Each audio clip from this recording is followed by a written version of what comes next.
Tune in, ask questions, be a part of the conversation that builds a safer Liberia.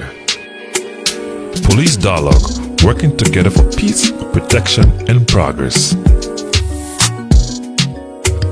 Police Dialogue, join the Liberia National Police and community leaders for weekly conversation on safety, rights, and road safety. Tune in on the official LNP Facebook page, Police Dialogue, working together for peace, protection, and progress. Have you ever wondered how the Liberia National Police keep our community safe?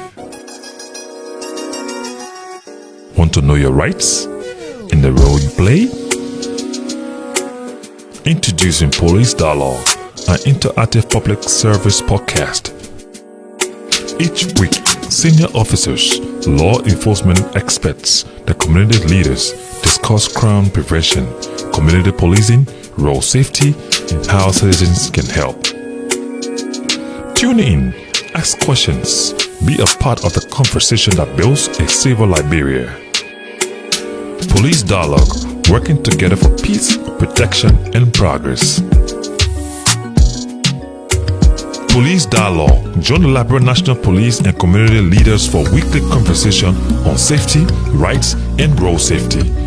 Tune in on the official LNP Facebook page, Police Dialogue, working together for peace, protection, and progress. Have you ever wondered how the Liberia National Police keep our community safe? Want to know your rights in the role you play? Introducing Police Dialogue, an interactive public service podcast. Each week, senior officers, law enforcement experts, the community leaders discuss crime prevention, community policing, road safety, and how citizens can help. Tune in, ask questions, be a part of the conversation that builds a safer Liberia. Police Dialogue, working together for peace, protection, and progress. Police Dialogue, join the Liberia National Police and community leaders for weekly conversation on safety, rights, and road safety. Tune in on the official LNP Facebook page, Police Dialogue, working together for peace, protection, and progress. Have you ever wondered how the Liberia National Police keep our community safe? Want to know your rights in the role you play? Introducing Police Dialogue, an interactive public service podcast. Each week, senior officers, law enforcement experts, the community leaders discuss crime prevention, community policing, road safety, and how citizens can help. Tune in, ask questions, be a part of the conversation that builds a safer Liberia. Police Dialogue, working together for peace, protection, and progress. Police Dialogue, join the Liberia National Police and community leaders for weekly conversation on safety, rights, and road safety. Tune in on the official LNP Facebook page, Police Dialogue, working together for peace, protection, and progress. Have you ever wondered how the Liberia National Police keep our community safe? Want to know your rights in the role you play? Introducing Police Dialogue, an interactive public service podcast. Each week, senior officers, law enforcement experts, the community leaders discuss crime prevention, community policing, road safety, and how citizens can help. Tune in, ask questions, be a part of the conversation that... Good evening from the headquarters of the Liberia National Police, and welcome to another edition of Police Dialogue. This flagship program is sponsored by the Liberia National Police and is intended to bridge the gap between the communities and the Liberia National Police. Today we have as our special studio guest the Deputy Inspector General of Police, Councillor J. Nelson Freeman. He is the Deputy Inspector General of Police for Operation. And today we're looking at the operational capability of the Liberia National Police. How ready is the police to take care of the operations of that institution and the people of Liberia. And to discuss this topic, we have invited, like I said, the Deputy Inspector General of Police for Operation. He controls the operational aspect of the LNP. So welcome to the Police Dialogue. Thank you, Deputy Commissioner Sam Collins, and it's good to be here again. This is your first appearance on this flagship program. Yeah, quite honestly, we've been here on different programs, but with this flagship Police Dialogue, is that how it's called? Yeah. This is our first time, and it's good to be here. Yeah, it is a premium program, yeah. Thank you. And thanks to Blackview for associating with the Police Dialogue. If you need a durable cell phone, you can go downtown and pick up it from any store downtown and just ask for a Blackview phone. Tell them that you are sent by the Police Dialogue. And also, how do you see this whole setup that is used to preach police message to the public? Well, I think this is a water initiative. There is an old adage that says, until the lion learns how to ride, is the hunter's version that we will listen to. That is to say, no matter how somebody tries to tell our story, it's best when we ourselves tell our stories. You know, I was in Ghana the last time, and the Ghana Police Service managed to find a way on the DSTV. As a matter of fact, they got a channel. And most of the time, especially in this age of mis and disinformation, anybody is a journalist, everybody is a journalist, anybody can just post anything anywhere. And so members of the general public in Ghana, for example, when they see all of this information as far as police work is concerned, a lot of them will say, you know what, we've heard from them, but we're waiting for the police version of it. So it's a good thing when you have the opportunity to tell your own story. I mean, it makes the public to rely on the reliability of what you're providing for them. And in my mind, it enhances the relationship with members of the public as well. I think it's a great initiative, and we need to probably improve on it and one day find ourselves on the DSTV channel as well. Thank you. And for the benefit of those who are following the show, you can put for your comments, and later on during the show, the comments will be flagged, and Councillor J. Nelson Fremont will provide some answers to some of the things that you'll be saying or some of the questions that you'll be asking within the comment section. For the benefit of those following us, who is Councillor J. Nelson Fremont? They know you to be the Deputy Inspector General of Police, but there are certain things they don't know about you. So, Councillor J. Nelson Fremont is a police officer with an experience of a little over 25 years.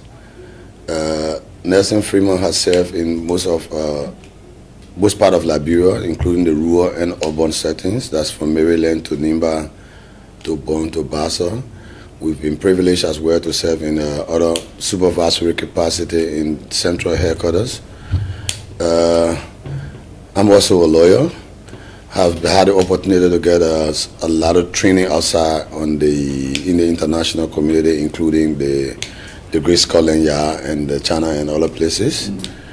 And I've served as the deputy or the commissioner of police for operations, the position that is immediate deputy to this operation. And today I am the Deputy Inspector General of Police for Operation, a position I hold up to current I've had for the last 2 years. Now, thank you. And now you are the Chief of Operation, the Deputy Inspector General of Operation. How do you define operational capability within the Liberia National Police? So, as far as law enforcement is concerned, when you speak about operational capacity, you'll be talking about adequate manpower and professional trainings, because in the absence of the manpower and training, it's almost impossible to be operationally capable. And then you need to also take it to a conducive environment, that is infrastructure. You can have all the men, you can have all the training if the guys, especially in the far to reach areas, the rural areas, if the guys do not have anywhere to call a home, it's challenging. And you can also attribute it to the motivational component that have got to do with salary incentives, and all of those cannot be done in the absence of logistics. So where you got the adequate manpower present and the requisite training are available, and at least the welfare of the officers are sorted after or are looked after, and then there are at least salaries to motivate them, and logistics are provided, then of course you can speak to capability as far as law enforcement is concerned when those elements are present. With that, now you being a Deputy Inspector General of the Liberia National Police, taking care of the operational aspect of the police department, what are your core responsibilities? So the Deputy Inspector General of Police for Operation is one of the 4 Deputy Inspector Generals of the Liberia National Police. As you're already aware, or members of the public might not be aware, the police have got a Inspector General who is ably assisted by 4 Deputy Inspector Generals, one for administration, there's another one for manpower and training, and there's one for crime services investigation. And the office I sit in is the one responsible for police uniform operations. Okay. We constitute about more than 50% of the manpower capacity of the Liberia National Police. Basically, we are responsible to coordinate all police uniform operational activities across the length and breadth of the Republic. We are also responsible to coordinate with other national security institutions on strategies on how we can provide a safe environment for citizens and those residing within our borders. And we also serve in the capacity of the Inspector General in the event that the Inspector General and his administrative deputy are absent. And then any other responsibility that are assigned to us by the Inspector General, of course, are part of our core functions. You have a very huge responsibility as the Deputy for Operation. Now let's get to the aspect of readiness and deployment. How prepared is the LNP to respond to major crimes and emergency across the country?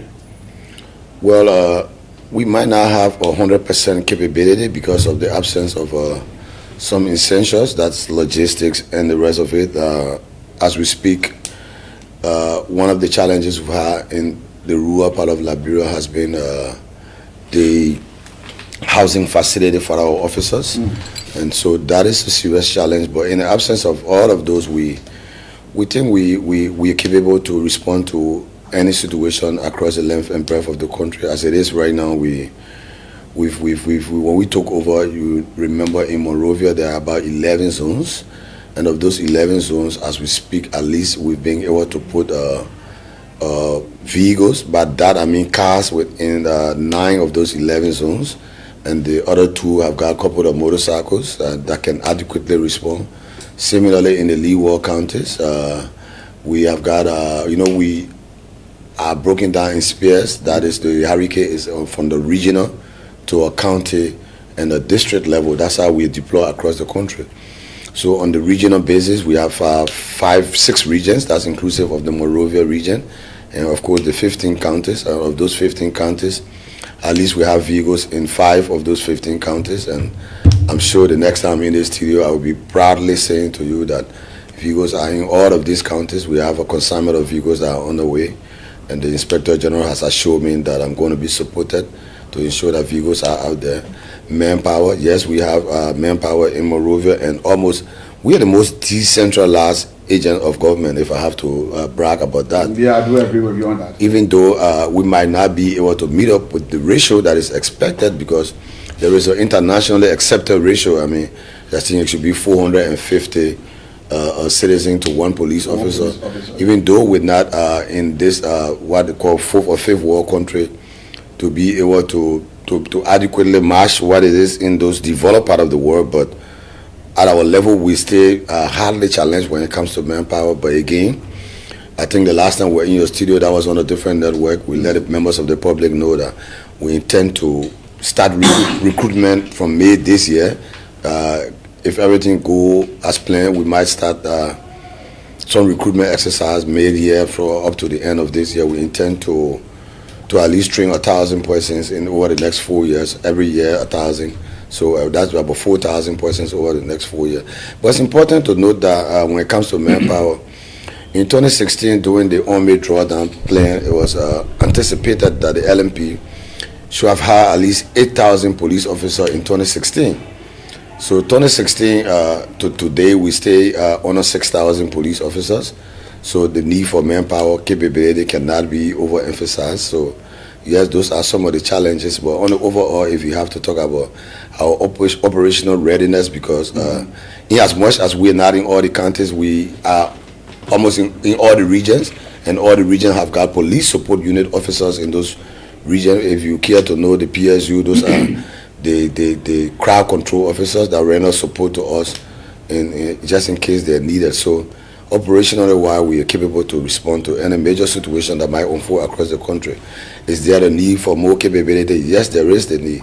I mean, are we 100% capable to reach to everywhere? No, but to a greater extent, we can say we're capable to maintain any situation that might unfold in the country.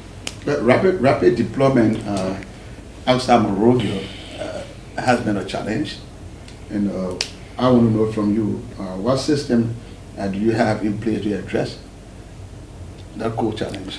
So at the last quarter of last year, we managed to do some deployment in the Leeward County. As a matter of fact, there were resettlement benefit provided for some officers. I don't know if you're privy to those information.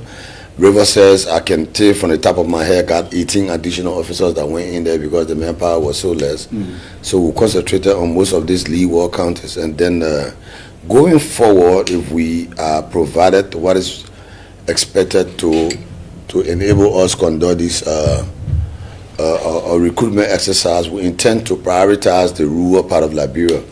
We intend to ensure that we go up to those places and see how we can identify potential high school graduates, and then especially those with good moral characters, and then we can vet them and try to enlist them in the services of the Liberia National Police.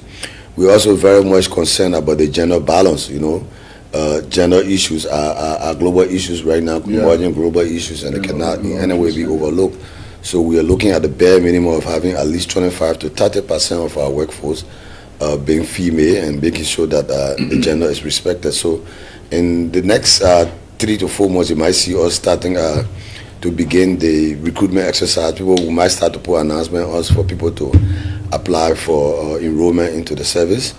And I'm sure before we hit the end of next year, or this year, end of this year, we will have at least 1,000 persons trained to enhance our manpower capability. Great. This is the Police Dialogue, and we have as our guest Councilor J. Nelson Freeman. He is the Deputy Inspector General of Police for Operations. And thanks to those who have already joined us, we have Elizabeth Jacoli. She's following us. Henry Bacon is also in the U.S. following us. A.B. Dukley from the United States also following us. And Catherine Rogers is also following us from the headquarters of the Liberia National Police.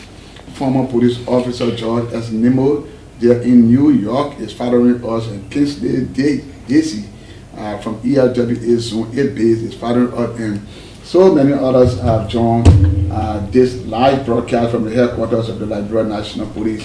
Hearing about the Deputy Inspector General of Police coming on the Police Dialogue attracted so many followers. Right now we have good numbers of people who have joined this broadcast, and we are happy to have you on, and we'll continue with this all important discussion. Today we're discussing the response capability of the Liberia National Police, the operational capability of the Liberia National Police, and we have the Deputy Inspector General here giving us his own insight about his job. And so we ask you to continue to send me your comments and send your suggestion to the police. How can we make it better? How can we make this police department a more professional institution, to be able to provide the kind of services the public needs? And thanks also to Blackview for being with us, and thanks for the support that you gave us. If you need a powerful phone, you can contact Blackview downtown Monrovia. Let's talk about assessing your response time. How is it? Well, response time internationally or globally is measured by the number of logistics. So it's between 7 to 10 minutes in some jurisdiction and 5 to 7 minutes in some jurisdiction. But as it is right now, especially in this urban setting, we can proudly say that our response time has improved gradually. Okay. Because, like I said previously, of the 11 zones, at least 9 of them have got cars, and the other 2 are adequately equipped with motorcycles. So, I mean, that alone by itself enhances our response time. So, yes, our response time is up to date in the urban setting. The rural setting, of course, we might still have some challenges because all the counties do not have vehicles, and besides, it's good now that our roads have started to improve, and then so that also is some of the factors that are responsible for an improved response time. And we have Banga, for example, we have the regional hub that is responsible to respond to situation in Lofa, in Bong, and Nimba County in the event that the regular police officers there are overwhelmed. Similarly, we have a standby team in Zreju that will respond to situation within that region. We same thing with Maryland. The guys from Grand Crew are there up in GVL, and they're not just there because of the construction, but of course they also respond to police issues that will be above the capacity of the regular police officers there. So response time might not be up to why it is globally, but on the overall, I can say that especially in the urban setting, response time is good thus far. You talk about better road condition, that the community roads are getting better by the day. Right. And but the issue about postal system, we have a very poor That is system. that I don't know whether we even have it in the that is our greatest challenge. You know, we add an adequate address system. Yeah. It's almost impossible to be able to adequately respond or be in time with whatever international standards there are. Because, take for example, if you're responding to a crime in the night, say an armed robbery or theft related or whatever crime it could be, and then you have to tell somebody, you know why?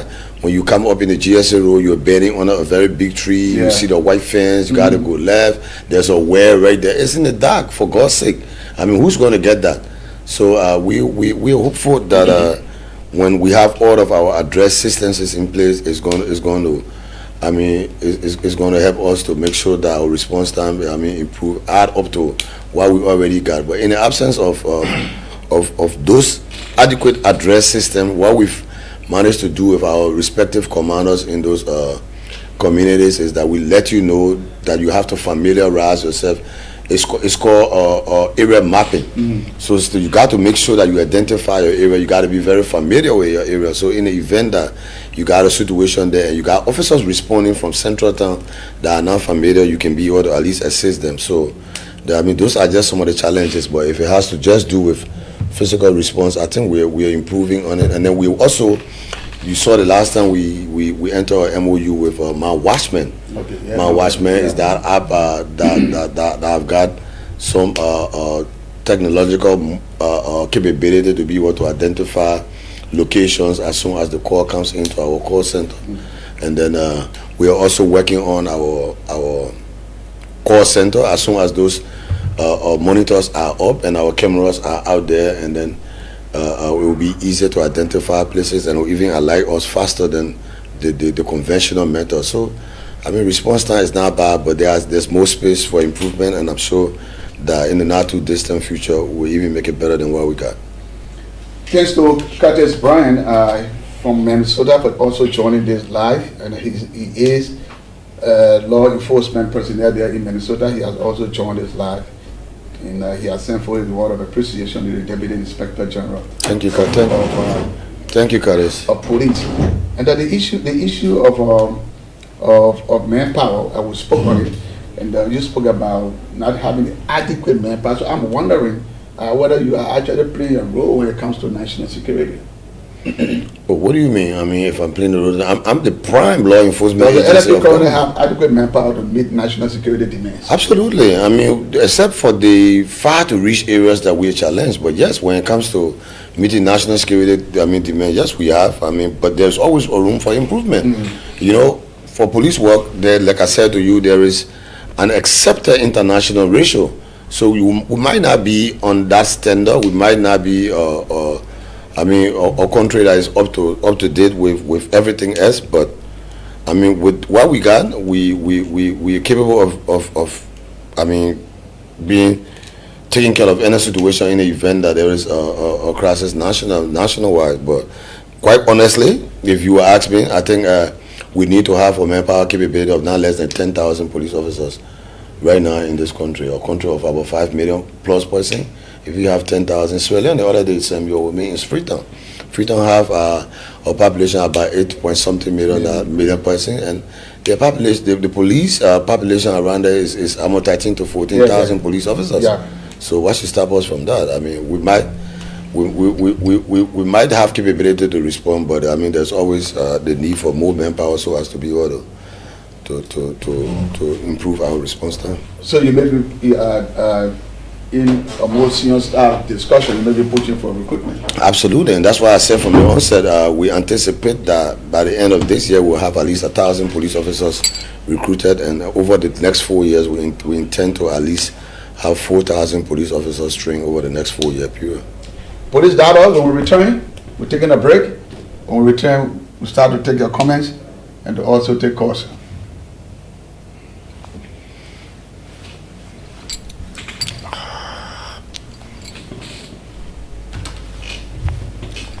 A safer Liberia.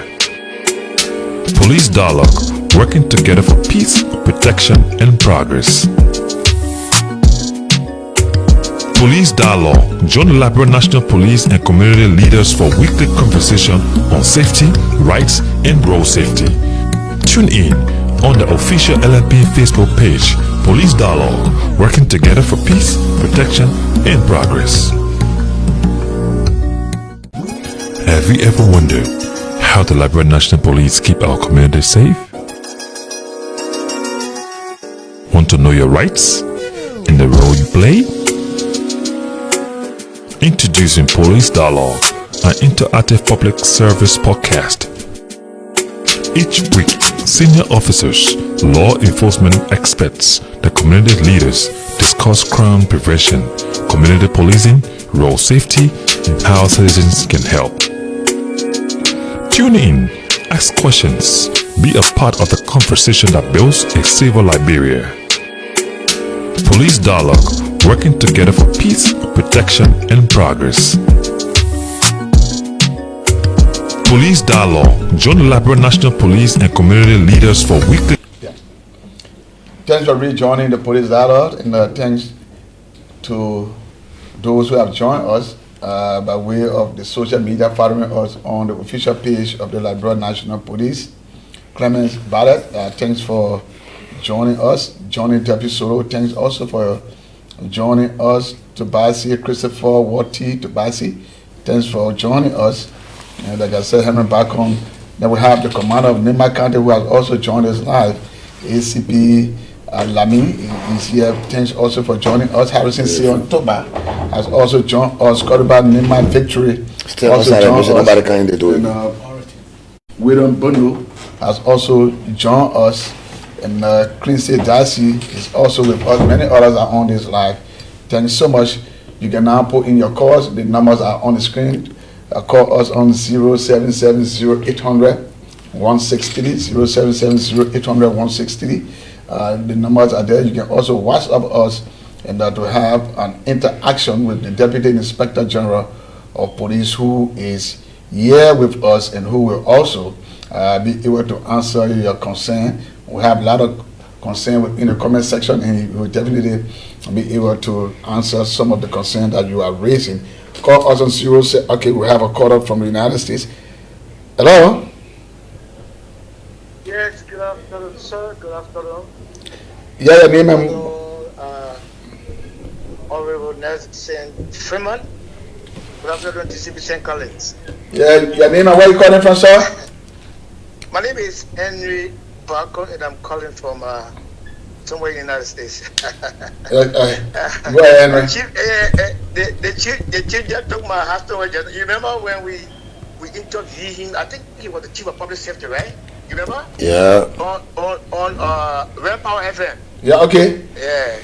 Yeah, and the chief took us to talking a place right across the port bridge there. We coming from the right in the corner there. I mean, our Friday were all in at that. That's a good the chief just got here. He got coming just now when you talk about national security. But what do you mean? Yeah, I saw you jumping out of his skin. Yeah, you want to preach your testimony now. But anyway, I just the phone of the chief. Thank you very much. Thank you very much. I'm so happy to hear that new vehicles are coming from the Liberia National Police, and that will enhance our effectiveness, efficiency, and response time. Look, I'm encouraging you, Chief, and the entire workforce of LP. Don't mind the noise in the market. As I said, anybody with bad notion will always hit the police. But those that mean well for Liberia and that want to see Liberia move to another level, we always appreciate what we do. Even those that are criticizing the LP, give that within their own heart. They know there's a difference that the LP is making. So, Chief, let's keep working, keep doing your best, and I'm enjoying your expose. So let's just keep doing the best for the Liberian people. At the fullness of time, history will kindly remember us for what we do for our country. And another thing I wanted to suggest, Chief, is this show and every other show that is promoting the image of the police. I want to recommend, Chief, that you could use your office to talk to the various commanders in the counties to make it their responsibility to liaise with one or two radio stations in their control area so that the police program can go wild. That make a lot of sense. The more coverage we have, the more our information will go across. So we need information dissemination at the highest level. Right, and thanks so much for the strategic management and information management team by LP, from the Press and Public Affairs and the state colleges that are doing the best, so that the message can go forward. So when the message keep going and they hear what we're doing at the police, that negative perception will be erased. Because there will be more good things said about us than the bad, and the good thing will overwhelm the bad ones. And I want to say thanks to for the rapid response to that fellow who was seeing the video and hit that particular lady. I want to thank the LP for the rapid response and the administrative action taken. Thank you so much, Chief. Thank you, Bacon. Thank you so much. I wish I found this interview, man. I miss you guys a whole lot. Thank you, Bacon. It's great hearing from you. Thank you so much. And you can call us on 0770 that is a direct call, 0770 800 163, or call on WhatsApp +231 777 89. Okay, another caller, and this time from the US. Hello, Yamin.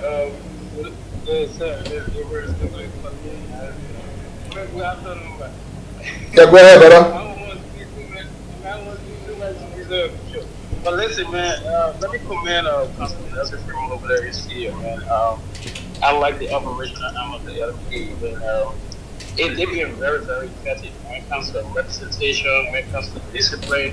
The guys are doing extremely well. Even though they're going to shoot out of the screen, but with a little resources, I think they're doing extremely well. So I also want to appreciate IG too for being very supportive to the guys over there. You know, making everybody more proactive. And listen, the police is far better than it used to be like 6 or 7 years ago.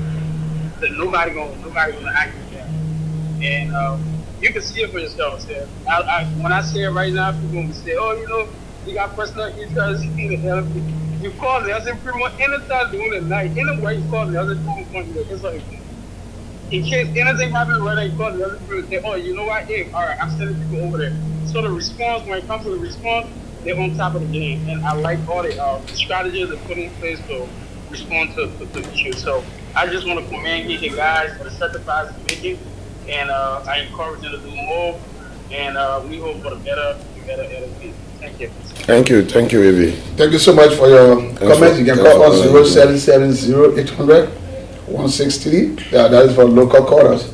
And if you're outside of the country, you can call us via WhatsApp +231 777 89 4747. Those are the numbers you can call us. This is the Police Dialogue, and we have as our special studio guest this evening the Deputy Inspector General of Police for Operation. He has been telling us about issues confronting his department and the work that they are doing to keep the LMP providing necessary services to the people of Liberia.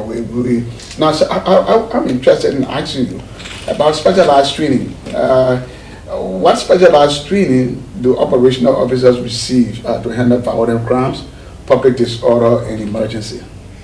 So as we speak, we are about to initiate training at the academic. It's in service. It's going to basically be focused on crowd control and the rest of it. But you know, because of the sensitivity of the work that the guys are involved with, we always make sure we include human rights training in all of the trainings that we do at the academy, especially when it comes to this how do you call it, public order management stuff. You know, when the police officer is out there and doing his job, especially in the public order management, there are a lot of temptations that come up. So if you don't refresh them, if you don't make sure that they're fully aware of what their responsibilities are, if they're not aware of what the rights and dignity of members of the public are, obviously there are possibility of them stepping beyond their bounds. So human rights is one key area that we ensure that the officers focus on when we are conducting in-service training for them, especially of maybe in a week or two where we have guys from the PSU that will be going in to do the requalification on the handling of weapons. We're trying to procure some intermediate capabilities that are tear gas and stun guns and all of that. Just hold the line. Just hold the line 1 minute. We can take the call. I mean, okay, let's just take the call. Okay. Samuel J.T. Collins is on the line. And welcome to the Police Dialogue. We have the Deputy Inspector General of Police here for operation. That's good. So, yeah, go ahead. Yes, I'm Samuel J.T. Collins calling from Fairmont 21 Street, Cinco to be precise. And let me commend the host for bringing this show to a spotlight to know the happenings within the police. And to the police deputy inspector, let me also appreciate you guys for your hard work, because we are seeing the crime scene is reducing on a gradual basis, and we have seen the workings of the police in this regime. And the police is no longer a regime police, but rather a police who is in the interest of the citizen.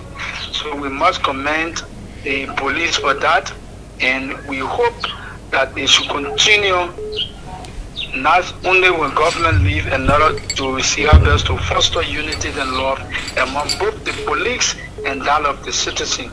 So we say thank you very much to the dialogue host, Honorable Sam Collins. Thank you again, once again, for bringing the community policing. That's what we yearn for over the period of time, and we have the community policing that every time they tell us our ethics, we as citizens, our ethics towards the police and that of the police ethics. So we must commend both the police and that of the community for bringing those community policing to our door. Thank you, sir. Thank you so much for your participation, and hope to have you back again. Thank you. Thank you. Okay. We have another caller. Hello, your name? Good evening, Honorable Sam Cody. How you doing, sir? I'm fine. And you? Your name and where you calling from? My name is Abu Duple, calling from Central Moronga. Yeah, Duple. What are your input? I just want to tell the Deputy Inspector General of Police thank you, and thank you for his support, sir. That's all. Okay, thank you too for calling. So you'll be following up as well on Facebook. Keep sending your comments. We are getting ready to have your comments. Rodney, you listen to the caller, one of the callers talk about community policing. He talked about the reduction in crimes. He also talked about the police getting away from being referred to as regime police. I think those are all good commendations for you. Well, let me take the hat off for Assistant Commissioner Ford. Okay. The guy who's in charge of community services. I think he's been doing excellently well.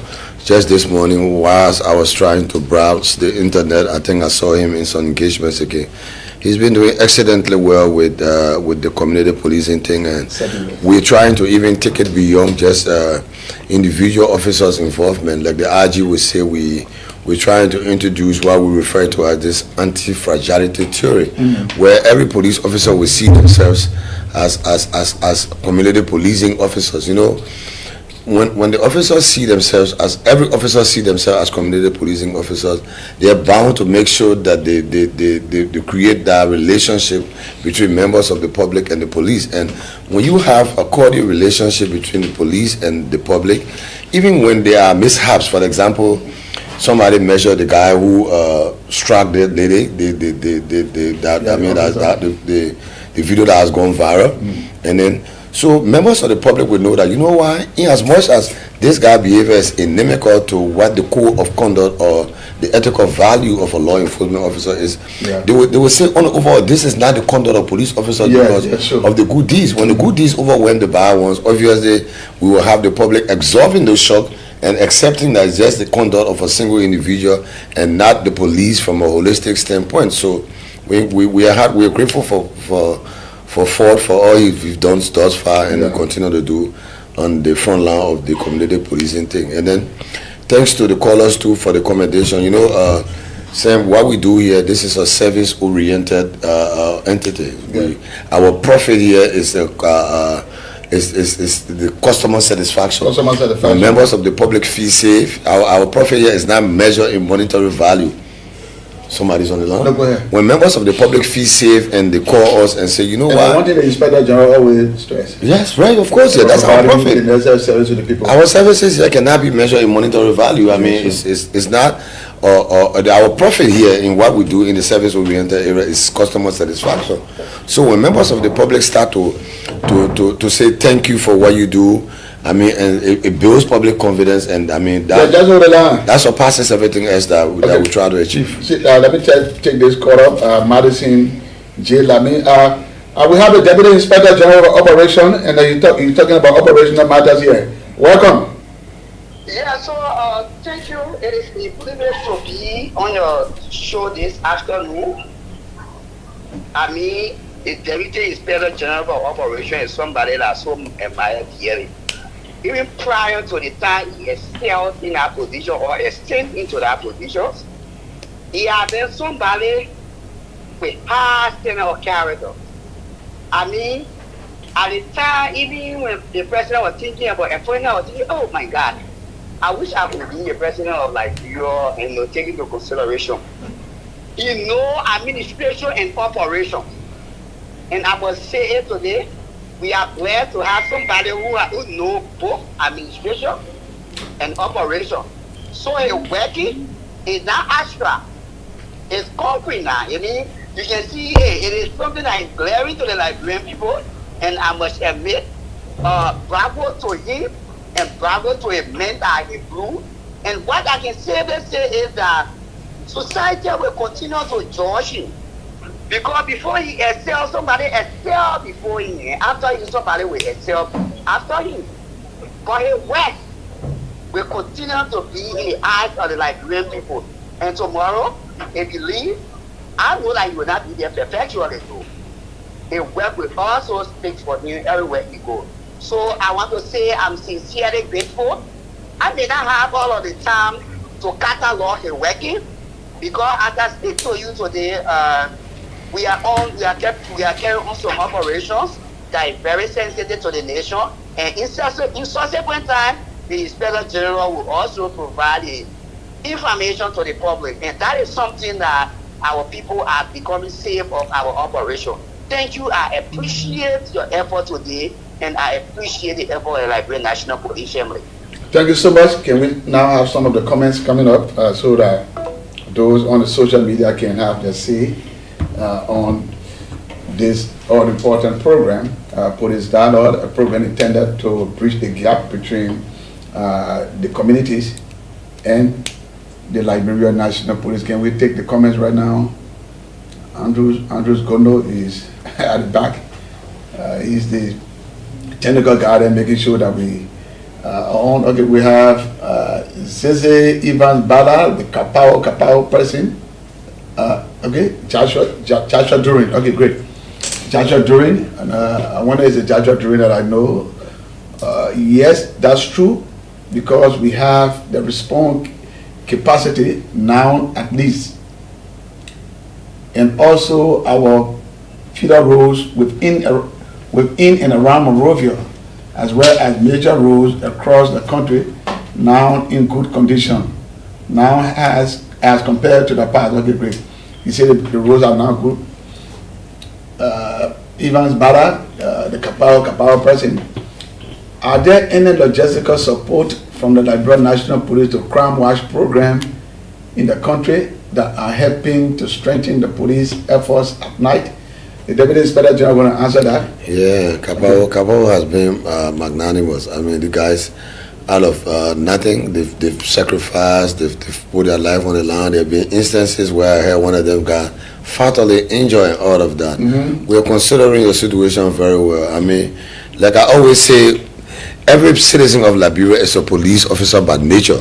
I mean, we're just a small group of them, or members of the public, that chose to wear the uniform to provide the extra services. Kapao, let me use this occasion to appreciate you for your tireless effort in all that you do. Thanks for the sacrifices you made, and we're working with the Inspector General of the Liberian National Police. As soon as we can lay our hands on some extras, trust me, we're going to assist you in our own way to make sure that, I mean, we all keep the community safe. Thank you for what you do. We're fully aware of your efforts, and we appreciate you. Curtis Brian waited in Minnesota. He's a sheriff in the state of Minnesota, and he writes, police radio communication is one of the most critical tools in incident response. When system fails or echoes, the radio is often the last, most reliable lifeline between officers, dispatchers, and command. You agree with me on that? Of course, yes. Communication is a key part of everything that we do, Sam. Even in every other leadership course, for that matter, whatever course you go, find yourself in, communication is a key, because this is the means by which, I mean, for example, everything else that we're doing in the police, if you are not available to make sure that you lift our workings out to the public, who's going to know it? I mean, if we don't interact with the public to get a feedback, how do we even adequately police members of the public? I mean, you might be policing them from a different angle, and their needs might be something different from what you're providing. Yeah. So yes, communication is very key, and we are grateful that there are a lot of multiple channels now open, and thank you for this dialogue too. Let me not leave without appreciating whatever you've done for us in making sure that we're able to reach out to members of the public. And there are a lot of opportunities that are open right now. I mean, thank God for this age that we find ourselves in, this new age. Technology has made it very easily, I mean, possible for people to communicate across the globe. So yes, I agree with him 100% that communication is very key to police work, and we're not drawing back, we're not hesitating in whatever way possible. That's why the lines are open when members of the public are concerned. The only problem I'm having, Sam, and this is serious, I mean, it sounds jovial, but it's serious, is I've been wake up most of the time after 12 o'clock, 1 o'clock, 2 o'clock on police-related issues. Please, the radio room is very active. Have you tested it at night? The 0770-800-990 or 911 numbers are very active. That is what Kelly are trying to do. Right, those numbers are very active, and people need to start to utilize them. But again, it has been a culture that if I call 100 or 102, or the guys up in the hurricane, maybe 163 or 112, 121, 105, if I call them directly, it's going to increase response time. Yes, we agree with that. But please, we are on 24 hours. I'm here at 5 o'clock in the morning. Most times go back home by 10 o'clock. As soon as you start to grab that little bit of sleep, 2 o'clock. The other day somebody called me at 3 o'clock in the morning. On a serious note, I mean 3 a.m. And he said to me he was at the airport, and that his brother was traveling with Air Morocco, and he wanted to go in the terminal to do pictures, and the securities could not allow him. You want to imagine that kind of call coming at 3 a.m. So you are calling him. Sometimes it's serious, but I mean, it's good to make use of the police hotline. In most cases, the guys are connected with our teams that are in the field, and they will obviously put you in connection. If you got an issue in Brewer, there are always patrol teams out there. They will get in touch with them, and they can respond to your needs. Okay, A.B. Duque, Councillor Fremont and his team are doing an amazing job. The response time have improved. Officers' representation and decency have also improved. Thanks also to RGB Como for the support and leadership. Can we have another comment? Thanks, AB. Aaron, back on. Great news. More vehicles for the LMP to enhance effectiveness and response time. Police visibility is cutting to the reduction of crimes. Thanks to RGB Como and team for the innovation. And whilst you're waiting for other comments to read, it's also important for us to interspice it that we strengthen our internal accountability mechanism. That is to say, the professional standard division has been very effective. It's good to test the system. We are police officers. We're not above the law. I mean, in as much as we have all the requisite training and all the uptake out there, we want to make sure that members of the public, see us as solutions and not to flee when they see us. In the event that any officer, conduct does not match what our words are, or in your mind you think they're unethical, please don't hesitate to test the system. Our professional standard division is very effective. You can walk in and give a complaint. You can take a phone, you give a complaint. You can write the Inspector General of Police and give a complaint, and your complaints will be adequately handled. We hope to have the professional standard here. And, yeah, please. We have extended an invitation to them. I hope that they can come and talk on some of the things. That is a key component of police work. Public confidence is that thing on which we thrive on. So if confidence erodes, obviously members of the public have got no reason to trust the police, and that is why we're trying to build here. We want members of the public to see us as that trusted ally, as people that they can rely on when there is a need. So if your behavior does not resemble what you say, obviously, it keep the public far away from you, and that's not we want in this new dispensation. So please, in the event that an officer is involved in any behavior out there that you think is unethical, please don't hesitate to test the system. You see the officer that were involved with that smashing of that lady. I got scared when I saw that video. The guy, did you see the video? I saw it, though. It's terrifying. And he's being interdicted. He's this rope interdicted, and he's being investigated. And trust me, if he's, we want to rely on the presumption of innocence until proven otherwise. But visibly, we all can see that something really went wrong. And if he's liable, he's going to be prosecuted, charged, and prosecuted like any ordinary citizen. Yes, that can be equated to criminal attempt to commit murder. Sure. And also, we have to claim the police department of the Bad Apples, Samuel J. Collins, right from Effie. Thanks to the Liberia National Police for allowing the police to know, for allowing the public to know the working, and thanks to the host for bringing the show. Thank you also for fathering. Can we have another one? Lami Camara Jr., Lami S. Camara Jr. There's a lot of transformation at the depot, and our communities are safe under the leadership. Thank you also. We're glad when you have the kind of commendation coming from members of the public. And this is what the police officer wants, Sam. Puchu Medinta, fathering from East Africa. Thank you, Puchu.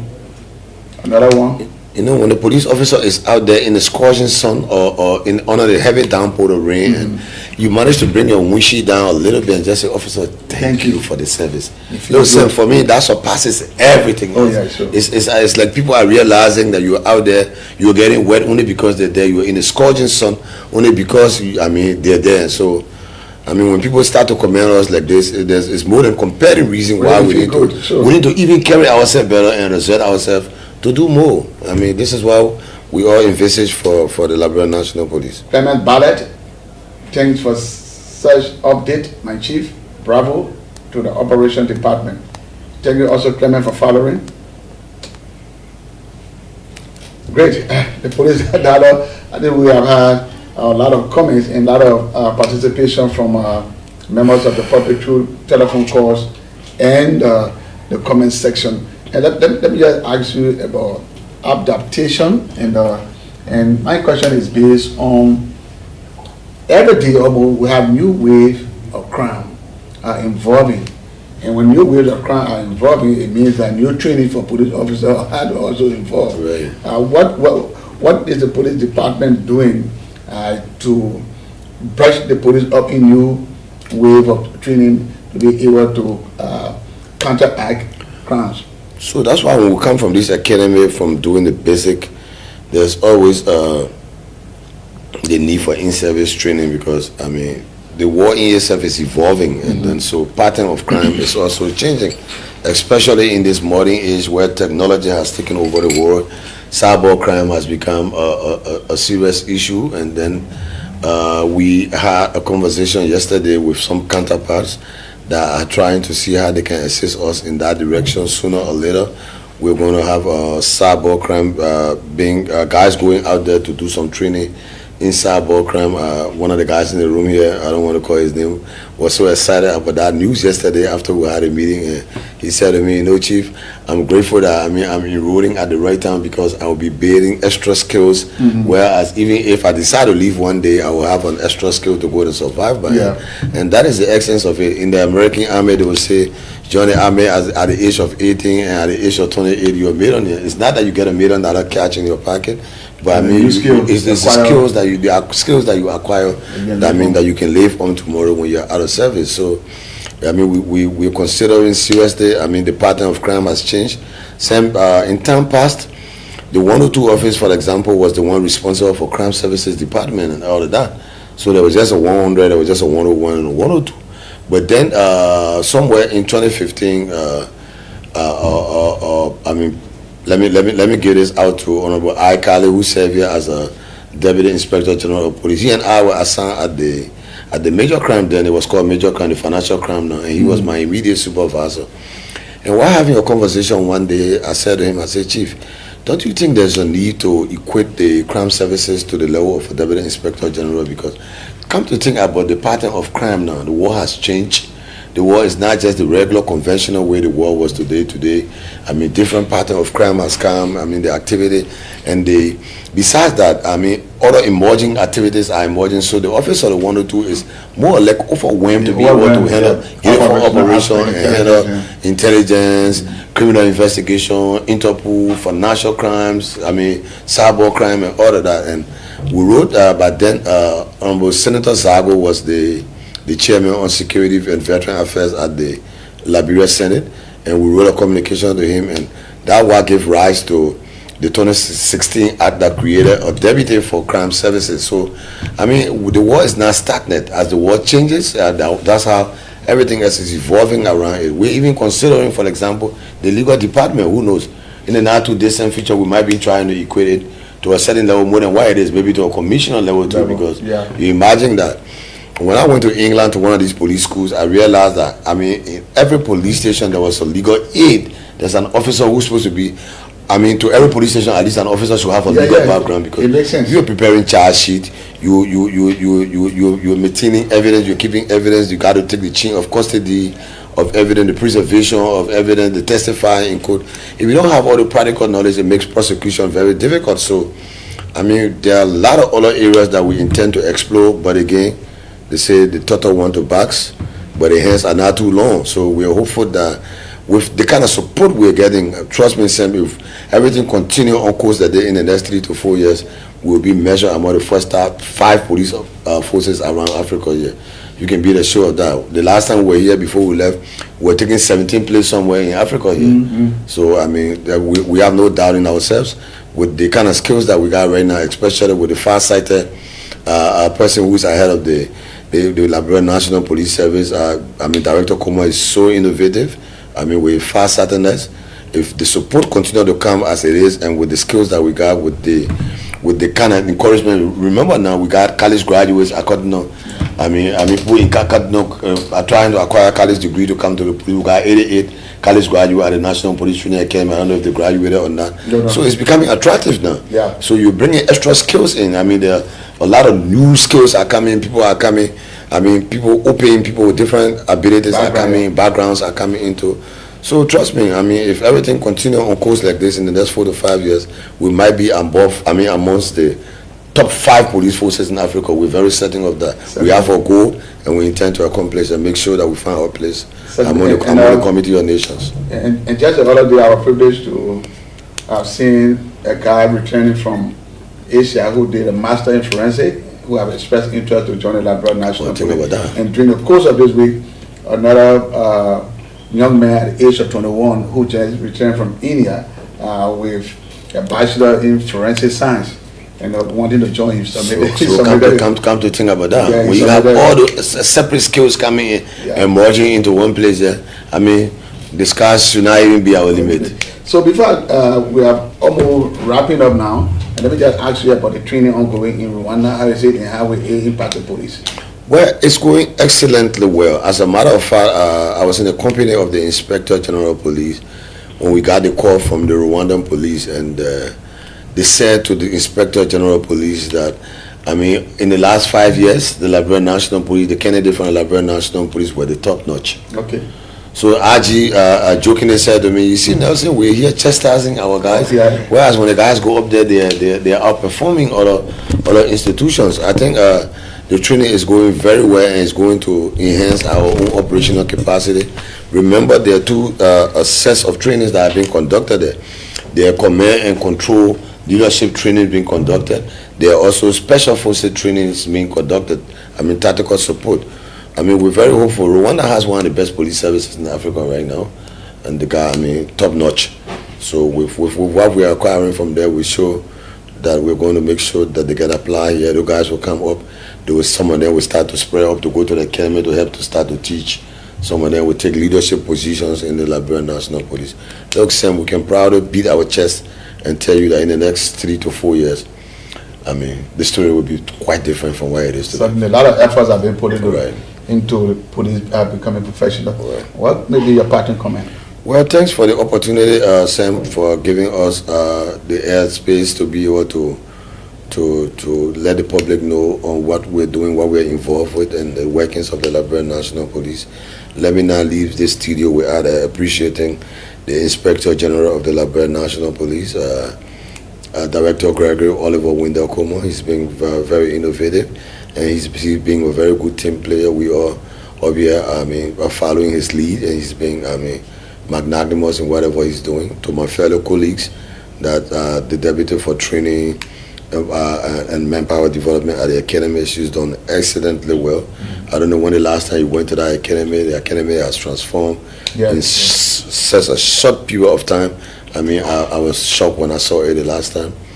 The Deputy Inspector General for Administration, I mean, he's the oldest folks among us. He's like a mentor. He's been out there mentoring us and helping us to make sure that, I mean, we supply, because, in the absence of administration, operation can go nowhere.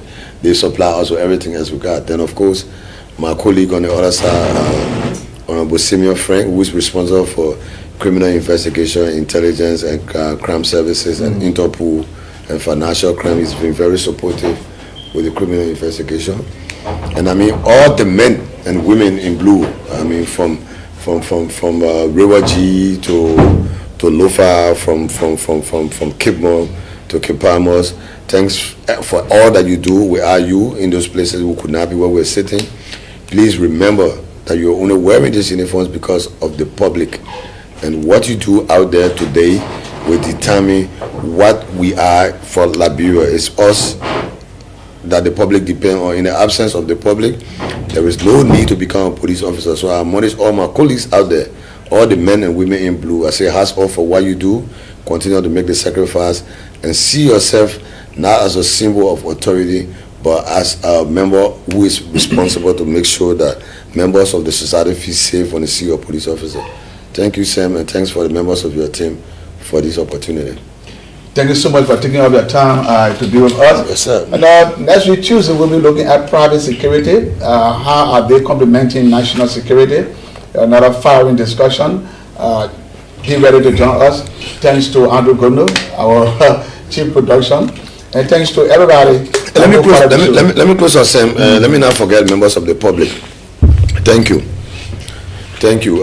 It's because of you that we're in these uniforms. Please don't hesitate to correct us when we are wrong, and please try to support us. I mean, it's It's not a hefty thing when police officers are being challenged, when police officers are being assaulted, when police officers are being disrespectful out in the street up there. Please follow police lawful instruction. For any reason, if you think that their conduct does not resemble what a police officer is supposed to be, please don't hesitate to get in touch with our professional standard department so that the adequate actions can be taken against those officers who will decide to let their personal ego override their ethical codes. We are all in this uniform because of you, members of the general public. Please, we depend on you to feed us with information so that we can provide the requisite security protection for you. Thanks for Liberia, and as we all strive to maintain a safe and conducive environment for us all. Thank you, sir. Thanks to everybody. Bye-bye. Conversation on safety, rights, and road safety. Tune in on the official LMP Facebook page, Police Dialogue, working together for peace, protection, and progress. Have you ever wondered how the Liberia National Police keep our community safe? Want to know your rights in the role you play? Introducing Police Dialogue, an interactive public service podcast. Each week, senior officers, law enforcement experts, the community leaders discuss crime prevention, community policing, road safety, and how citizens can help. Tune in, ask questions, be a part of the conversation that builds a safer Liberia. Police Dialogue, working together for peace, protection, and progress. Police Dialogue, join the Liberia National Police and community leaders for weekly conversation on safety, rights, and road safety. Tune in on the official LMP Facebook page, Police Dialogue, working together for peace, protection, and progress. Have you ever wondered how the Liberia National Police keep our community safe? Want to know your rights in the role you play?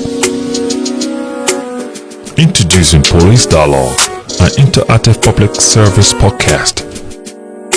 Each week, senior officers, law enforcement experts, the community leaders discuss crime prevention, community policing, road safety, and how citizens can help. Tune in, ask questions, be a part of the conversation that builds a safer Liberia.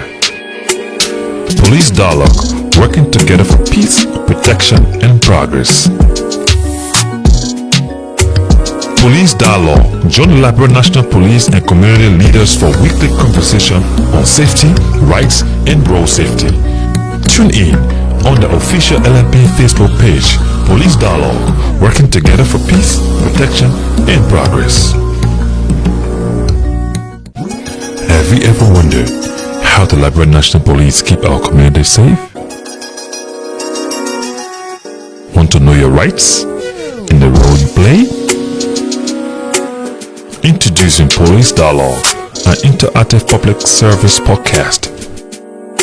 Each week, senior officers, law enforcement experts, the community leaders discuss crime prevention, community policing, road safety, and how citizens can help. Tune in, ask questions, be a part of the conversation that builds a safer Liberia. Police Dialogue, working together for peace, protection, and progress. Police Dialogue, join the Liberia National Police and community leaders for weekly conversation on safety, rights, and road safety. Tune in on the official LMP Facebook page, Police Dialogue, working together for peace, protection, and progress. Have you ever wondered how the Liberia National Police keep our community safe? Want to know your rights in the role you play? Introducing Police Dialogue, an interactive public service podcast. Each week, senior officers, law enforcement experts, the community leaders discuss crime prevention, community policing, road safety, and how citizens can help. Tune in, ask questions, be a part of the conversation that builds a safer Liberia. Police Dialogue, working together for peace, protection, and progress. Police Dialogue, join the Liberia National Police and community leaders for weekly conversation on safety, rights, and road safety. Tune in on the official LNP Facebook page, Police Dialogue, working together for peace, protection, and progress. Have you ever wondered how the Liberia National Police keep our community safe? Want to know your rights in the role you play? Introducing Police Dialogue, an interactive public service podcast. Each week, senior officers, law enforcement experts, the community leaders discuss crime prevention, community policing, road safety, and how citizens can help. Tune in, ask questions, be a part of the conversation that builds a safer Liberia. Police Dialogue, working together for peace, protection, and progress.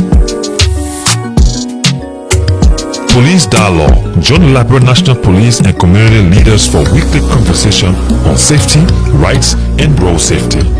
Tune in on the official LNP Facebook page, Police Dialogue, working together for peace, protection, and progress. Have you ever wondered how the Liberia National Police keep our community safe? Want to know your rights in the role you play?